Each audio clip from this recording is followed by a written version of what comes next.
Devenir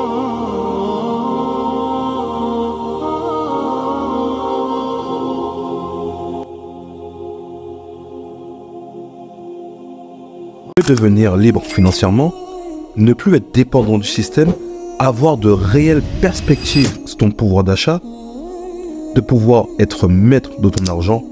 Un conseil, écoute bien cette vidéo, car elle pourrait bien être très bénéfique pour toi. N'as-tu jamais été surpris de voir que ton argent ne t'appartienne pas réellement? Savais-tu que tu donnais comme une procuration à ta banque pour utiliser ton argent? Souvent à des fins illicites d'ailleurs. Riba, investissement dans des sociétés qui vendent des armes, de l'alcool et font la promotion de contenu pour adultes. Est-ce normal de te justifier si tu souhaites retirer ou déposer ton propre argent? Ton argent n'est plus ton argent. Et le seul à se frotter les mains, c'est ton banquier.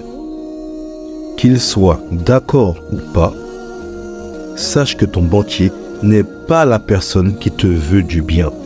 Il y a conflit d'intérêts. Cette personne est un commercial. Elle est juste là pour te vendre les produits qu'on lui a dit de te proposer lors du briefing de la semaine. Ce n'est pas un conseiller financier. Ton banquier peut être plus souvent dans le rouge que toi-même. Alors comment lui faire confiance? Face à un système financier mondial où l'argent fiduciaire est de plus en plus contesté, victime de l'inflation et de la planche à billets, il est peut-être temps de réfléchir à nos choix d'investissement. L'argent papier, contrôlé par des politiques monétaires souvent instables, perd sa valeur au fil du temps, nous exposant à des risques financiers non négligeables. Voici où les crypto-monnaies entrent en jeu comme une solution puissante. En tant que monnaie décentralisée, Bitcoin et autres crypto-monnaies offrent une alternative libératrice aux monnaies traditionnelles contrôlées par les gouvernements et les banques centrales. Elles représentent un bastion, le dernier bastion de la liberté, dans un monde financier où la transparence et l'autonomie sont de plus en plus demandées. Ce qui m'énerve particulièrement, c'est l'hypocrisie des grandes puissances. Savez-vous que rien que le gouvernement américain possède 15 milliards de Bitcoin. Nos voisins anglais, 4,3 milliards en Bitcoin et en Ethereum. Et je ne parle même pas des plus grands fonds qui sont le plus souvent américains, tels que BlackRock, Ark Invest, Grayscale et compagnie, j'en passe. Tout ça dénoncé par Arkham Intel. Donc attention à ce qu'ils disent. Ne croyez pas ce qu'ils disent. Et ça revient à la phrase que je dis souvent. N'écoutez pas ce qu'ils disent, regardez ce qu'ils font. C'était les premiers, tels que JP Morgan, les banques JP Morgan et compagnie, qui disaient que le Bitcoin est une fraude. Le Bitcoin, ça vaut rien. Le Bitcoin, ça sert à financer le terrorisme, le blanchiment d'argent. Et aujourd'hui, qui en possède de plus? Depuis le 11 janvier 2024, les ETF Bitcoin, la demande, elle dépasse l'offre. À cause de qui? Ces grands fonds que sont BlackRock qui critiquaient le Bitcoin il n'y a pas si longtemps et qui en achètent. Et pendant ce temps-là, que fait l'investisseur musulman alors qu'il doit se renseigner, qu'il y a des solutions qui sont halal aujourd'hui, que le Bitcoin est en bourse? L'investisseur lambda, il est coincé.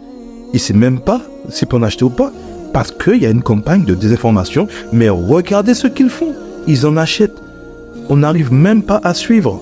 C'est-à-dire que là, le Bitcoin, il y aura le halving, donc la récompense en Bitcoin sera divisée par 2. Donc au lieu d'en avoir 6 et des brouettes, il y en aura 3. Donc le Bitcoin sera encore plus rare. Et sachez que il paraît que sur les échanges, aujourd'hui, donc les plateformes où on peut acheter du Bitcoin, etc., les crypto-monnaies, il ne reste que 2 millions de Bitcoin. Donc vous voyez, attention, vous vous faites avoir, il est temps de se réveiller. Ils critiquent le Bitcoin, ils en achètent. Donc attention, regardez toujours ce qu'ils font. Ne les écoutez pas. Les crypto-monnaies permettent non seulement de se prémunir contre l'inflation, mais aussi de participer à un système financier global sans avoir à subir les décisions arbitraires des autorités monétaires. C'est une opportunité qu'aucun investisseur avisé et fidèle aux principes de la finance islamique ne devrait ignorer. Investir dans les crypto-monnaies, c'est choisir la voie de l'indépendance financière et de la préservation de la valeur de votre patrimoine. N'attendez pas que votre pouvoir d'achat soit érodé par des politiques inflationnistes. Explorez les possibilités que les crypto-monnaies offrent pour sécuriser et faire fructifier vos biens dans un cadre respectueux de vos principes religieux. Pour ceux et celles dans la communauté musulmane qui pourraient avoir des réserves concernant les crypto-monnaies comme Bitcoin, abordons certaines préoccupations communes. Une critique majeure des crypto-monnaies qui revient souvent est leur nature spéculative, souvent perçue comme incarnant le halal ou incertitude excessive. C'est une préoccupation valide puisque l'islam interdit les transactions qui impliquent une incertitude sévère et des caractéristiques similaires aux jeux de hasard.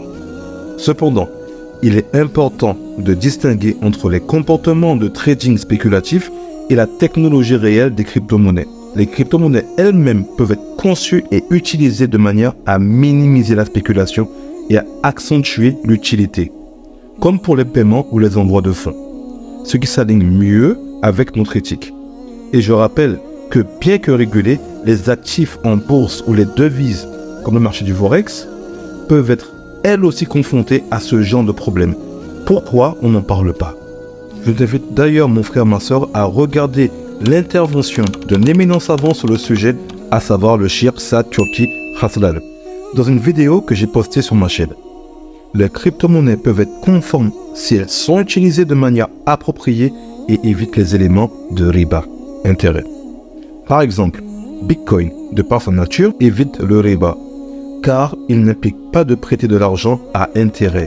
De plus, les crypto-monnaies conformes à la charia peuvent être structurées autour d'une activité économique réelle et d'un soutien par des actifs comme des stablecoins liés à des matières premières, physiques ou des devises, ce qui respecte les exigences de la finance islamique. TIC soutiennent souvent que les crypto-monnaies manquent de valeur intrinsèque parce qu'elles ne sont pas soutenues par des matières premières, physiques comme l'or par exemple. Cependant, dans les économies modernes, la valeur d'une monnaie ou d'un actif est de plus en plus définie par la confiance et l'utilité qu'elle procure plutôt que par son soutien physique.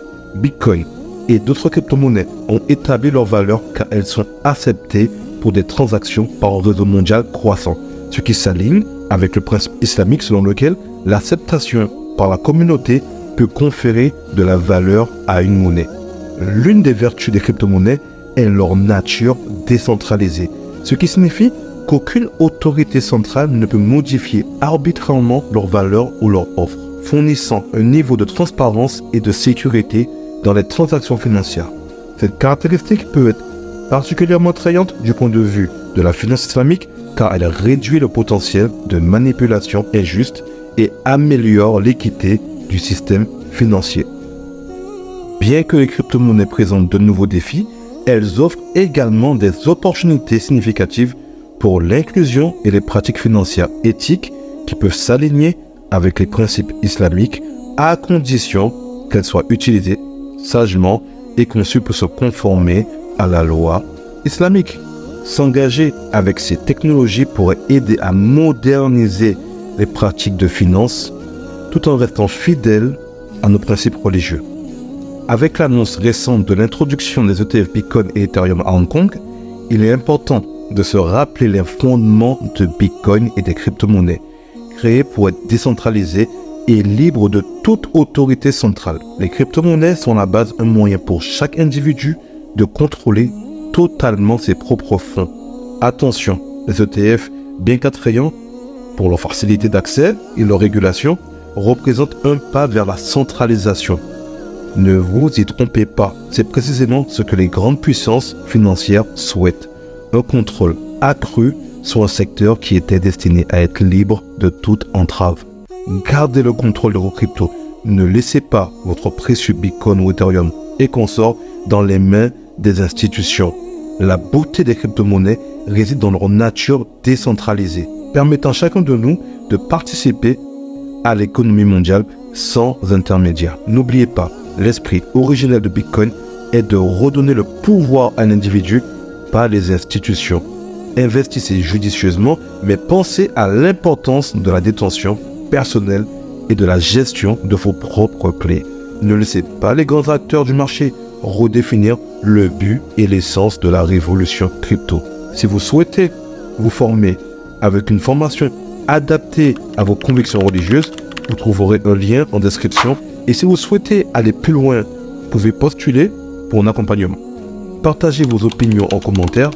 Êtes-vous pour ou contre la centralisation des crypto-monnaies par le biais des ETF? J'ai hâte de vous lire et je vous dis à bientôt pour de nouvelles vidéos, Inch'Allah. Allah vous préserve, vous et votre famille. Assalamu alaikum wa rahmatullah.